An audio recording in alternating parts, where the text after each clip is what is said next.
Ang templo nga bato o kahoy, simbolo lang na sa templo nga gitukod sa Ginoo dinhi sa kalibutan nga gitawag nato karon og simbahan. Ug ato nang gamitan og pinulungan nga sinibuano, ang templo nga bato o kahoy samaan ni karon gitawag nig simbahanan. Nya ang templo nga mao gyud ang lawas ni Kristo mao ang simbahan, ang katawhan sa Dios.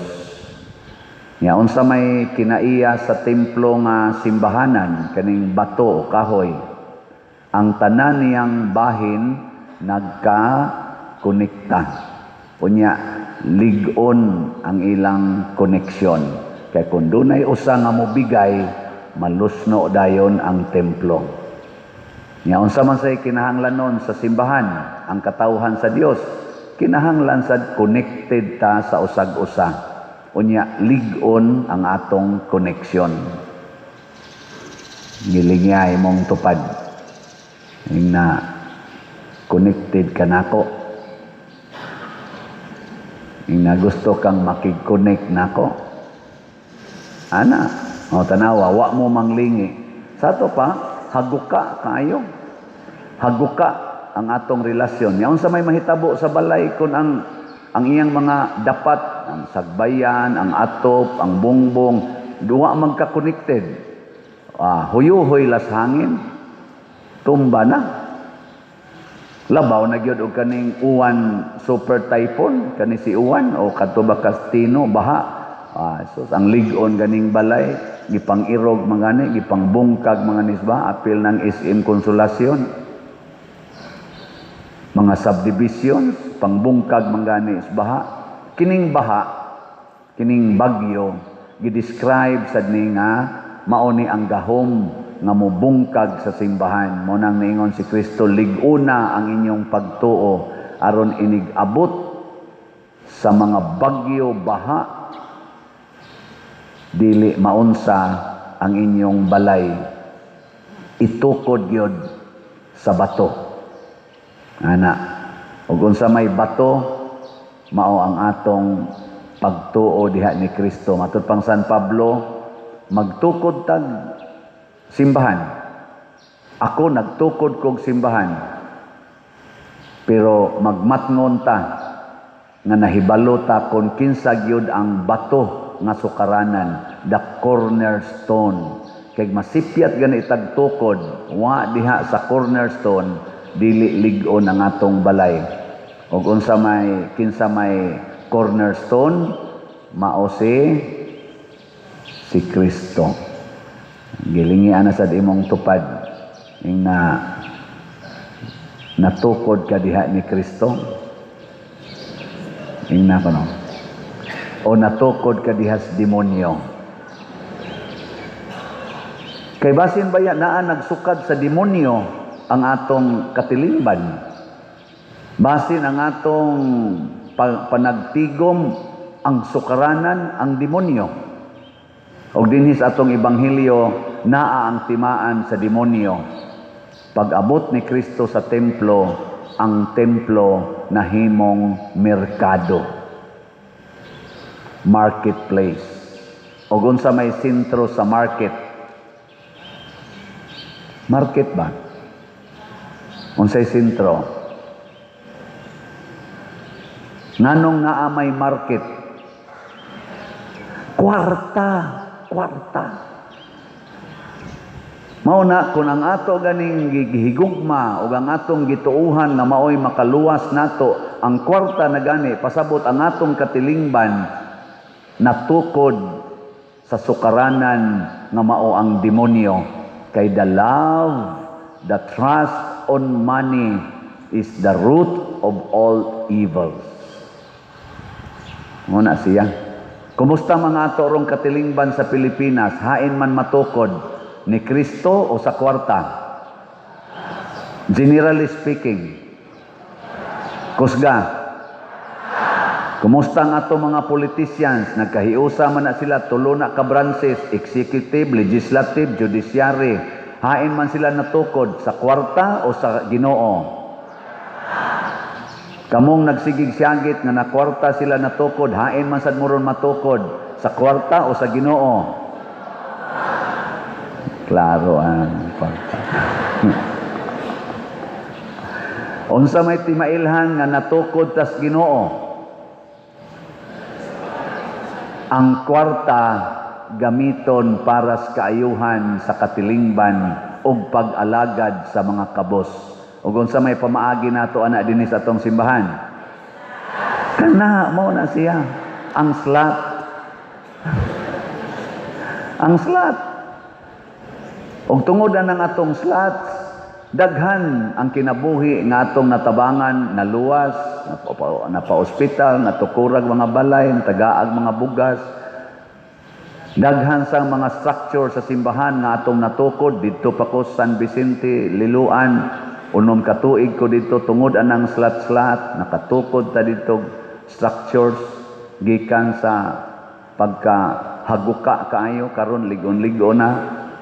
Nakatukod tag mga laing structure sa Archdiocese, labi na sa Kapilinya di Fatima, nga gibungkag na slinog. Pero natukod to nato.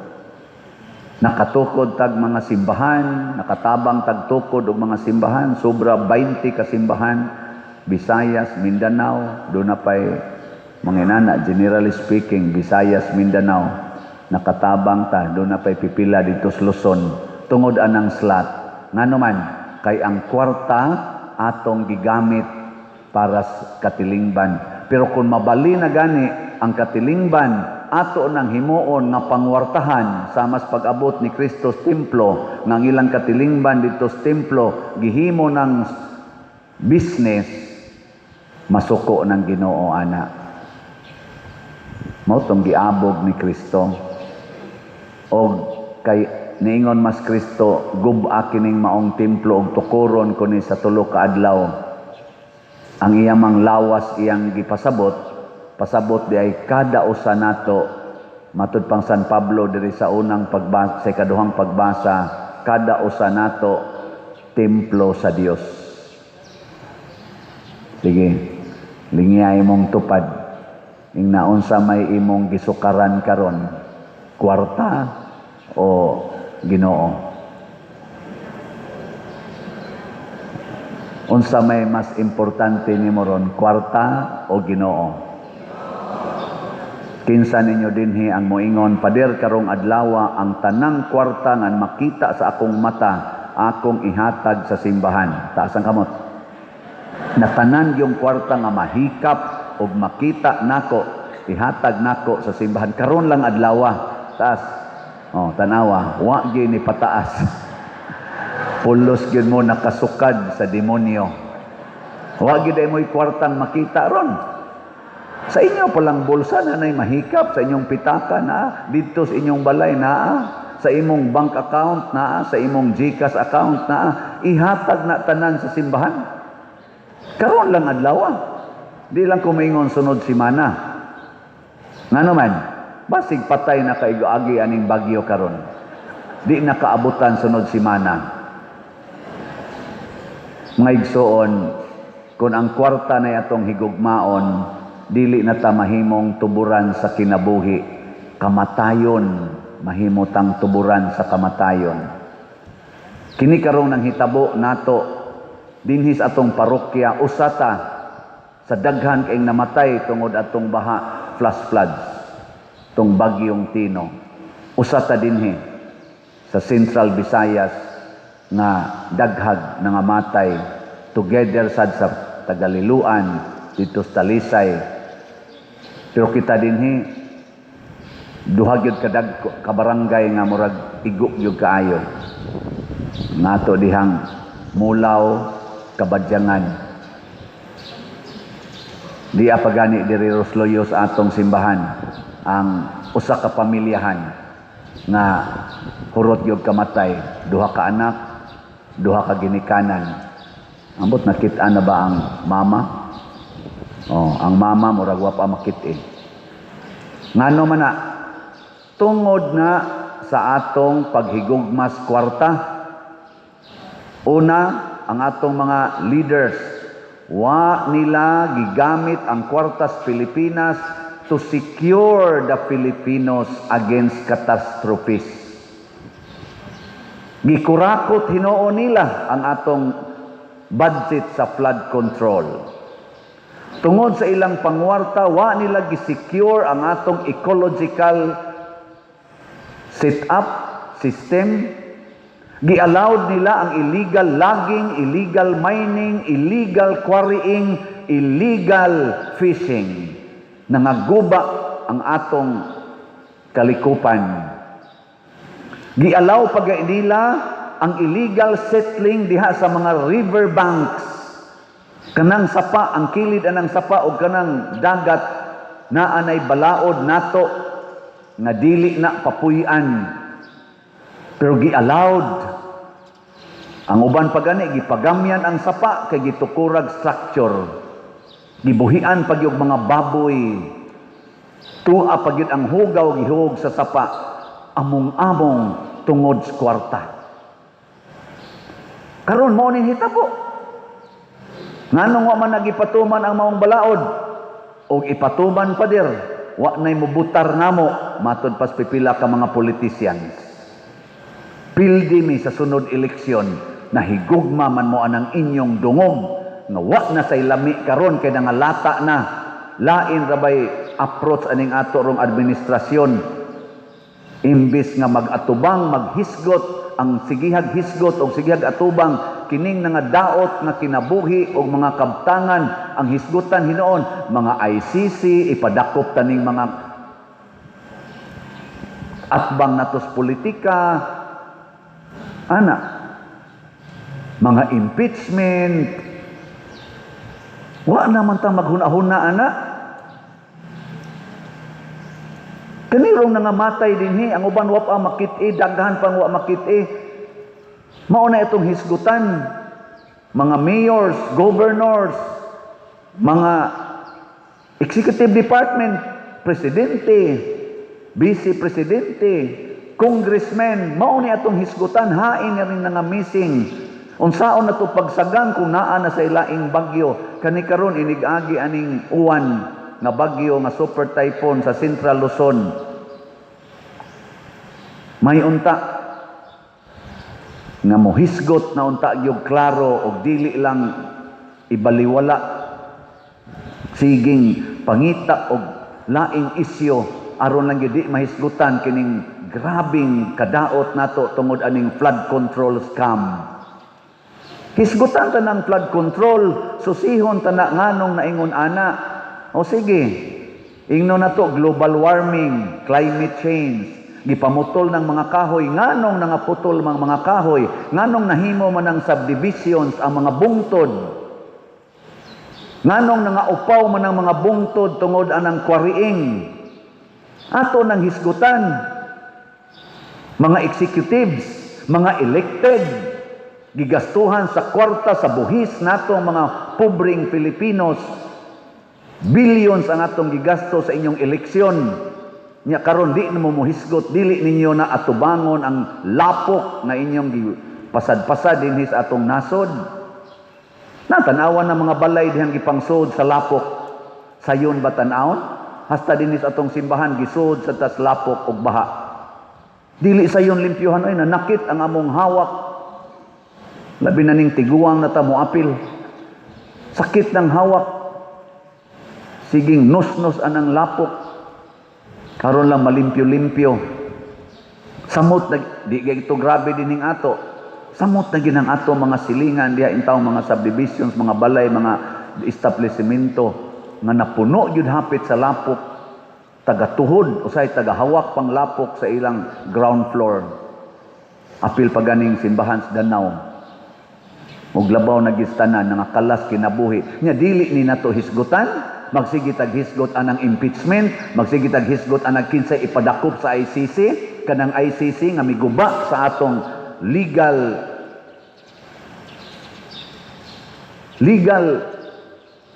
aspect sa atong nasod. Kay sila naman hinoy masunod, di naman ang atong legal mga patakaran dinhi, ang atong konstitusyon. I-impose naman sa ICC nga dakpon gyud ang gusto nilang dakpon, i-arrest bisag way klarong arrest warrant. Atuan na ron ang atong former president Rodrigo Duterte. Hangtod karon hapit na to tingali mamatay. Tuwa lang gyapon dito.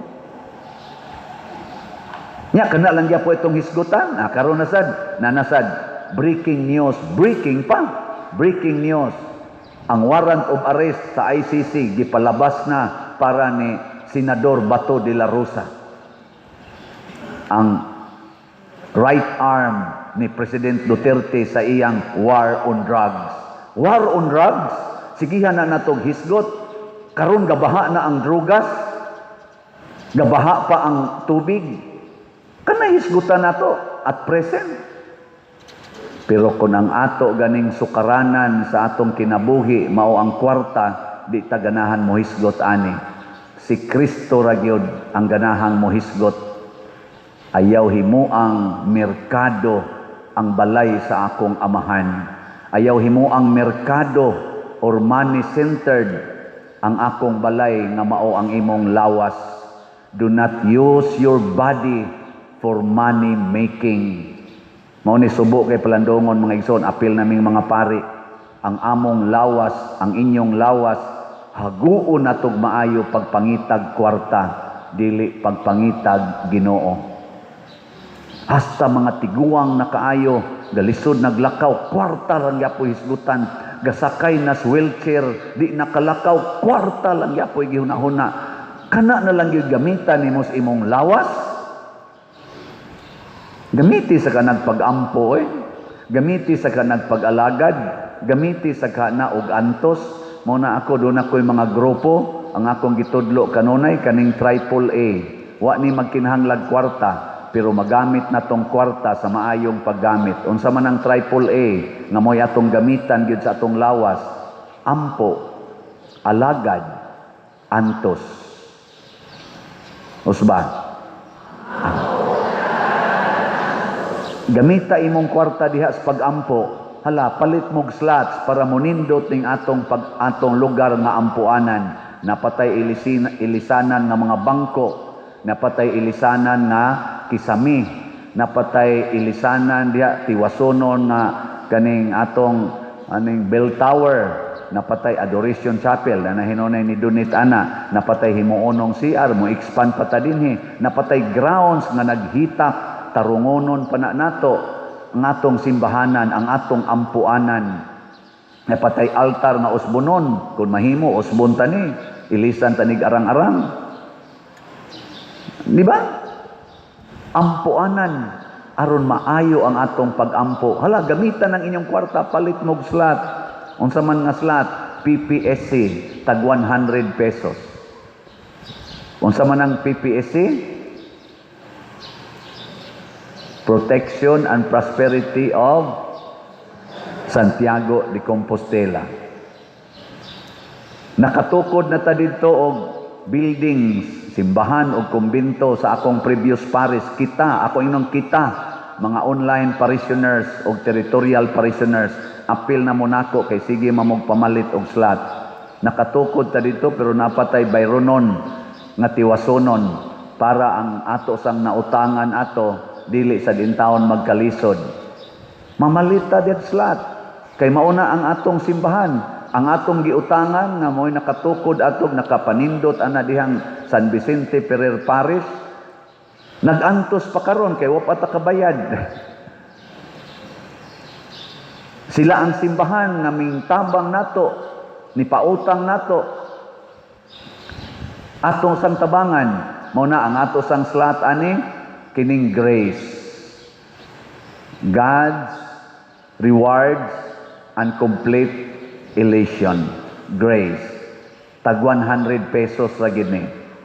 Nya para sa mga nangamatay natong simbahan ug nangadaot nga mga simbahan sa linog ug karon kaning bagyong Tino, nya nasay bagyong Uwan, kining atong pag-respond sa calamity naa sad tay slot na DPR, Divine Powerful Response. Tag 100 pesos. In short, 300 pesos ang atong minimum slots. Tulo ni ka slots nga dunay ipahiluna sa simbahan. Mauna ni ang atong service or alagad. Tulo ni kabuk atong alagaranan, ang Grace, ang PPSC, o ang DPR. Gi-memorize ako no be? Ingna Grace, PPSC, DPR. 300 pesos. Nakay 300 pesos diya. Naawa, ayaw pamakak. Ipalit na karon og slot. Karon. Kay wa nay siguro maabutan pa kaugma. Imo nang ipaayos imong balay, sudlon ra nagbaha. Imo nang ipalit og sakyanan, anuron ra na, ipail ra nas baha dito atong kilid sa mga karsada.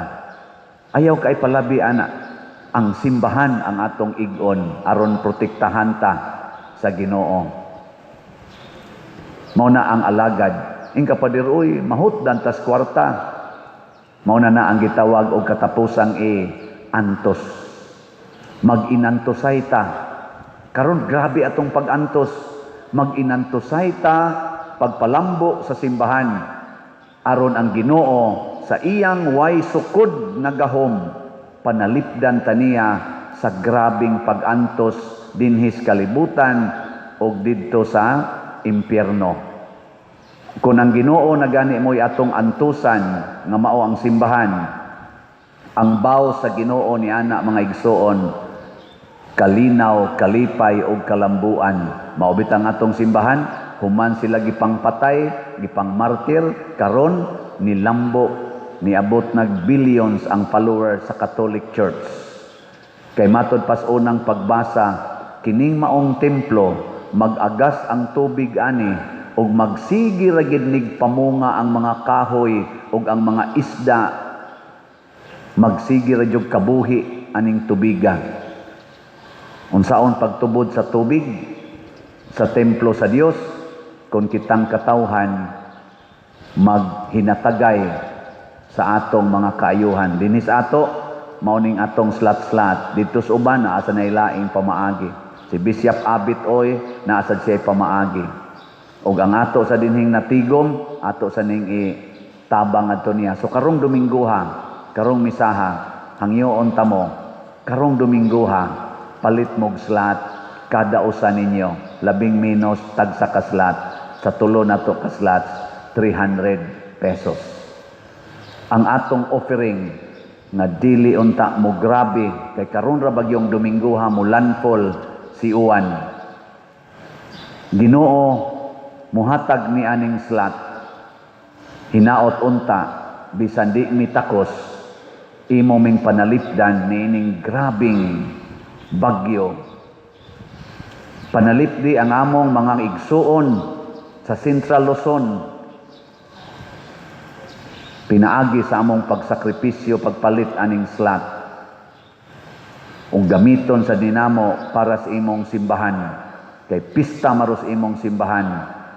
Ang basilika sa Litran ug basilika sa simbahan sa tibuok kalibutan.